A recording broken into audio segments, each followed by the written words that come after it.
হচ্ছে আল্লাহ রাসূল উম্মে সালমা রাদিয়াল্লাহু তাআলা আনহু বলছেন, আল্লাহ রাসূল সাল্লাল্লাহু আলাইহি সাল্লাম বলেছেন, ইদা রাআইতুম জিলহিজ্জা হিলালা জিলহিজ্জা, যখন তোমরা কুরবানির চাঁদ দেখবে, ফালা ইয়াখুদ আন শারিহি ওয়া আযফারিহি, তখন তোমরা তোমাদের নখ তোমাদের চুলগুলো তোমরা কাটবে না, তোমাদের নখ চুল কাটবে না। যারা কুরবানি দাতা তাদের জন্য, যারা কুরবানি দিবে বাড়ির মালিক এই লোকটা, অন্যান্য ছেলে মেয়েরা কাটতে পারে, এটা বাধা নয়।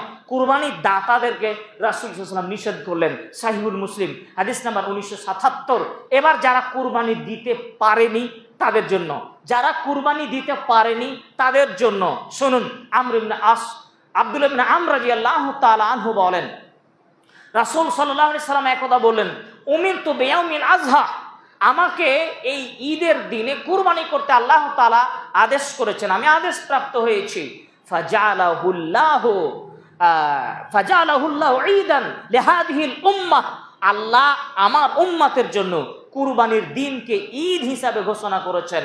ফাকালা রাজুলু, তখন একটা লোক বলছে, আল্লাহ রাসূল আরাইতা ইন লাম আজিদ মানি হাতাবনি, আল্লাহর নবী, যদি আমার কাছে এমন একটা পশু আছে যেটা ওই হাল বাহা পশু বা দুধ দেয় মা, তো এমন একটা পশু আছে আল্লাহ নবী যেটা দুধ দেয় আর হাল বাহে, ওই পশুটাকে আমি কুরবানি করব কি?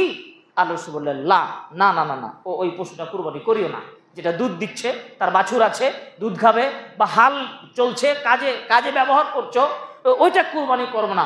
ওয়ালাকিন তাখুদু আমিন শারিকা, বরং তুমি তার পরিবর্তে যেদিন ঈদের দিন হবে তোমার মাথার চুল কেটে নিবা, আর কি করবা, তোমার গোপকে ছোট করে নিবা, তোমার নখগুলোকে কেটে নিবা, তোমার গোপকে ছোট করে নিবা, আর নাভির নিচের লোম পরিষ্কার করে দিবা। তাহলে কি হবে?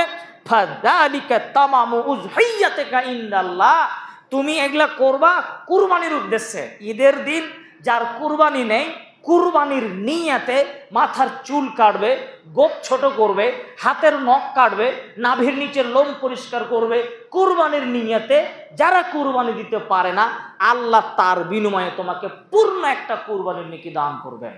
সুবহানাল্লাহ। মুসনাদ আহমদ হাদিস নাম্বার 6575। আল্লাহ তাআলার কাছে শেষে দোয়া করবো, আল্লাহ তুমি আমাদের সকলের কুরবানি কবুল করো, আমিন। আল্লাহ আমাদের বুঝার তৌফিক দান করো, আমিন। ওয়া আখির দাওয়ানা আলহামদুলিল্লাহি রাব্বিল আলামিন।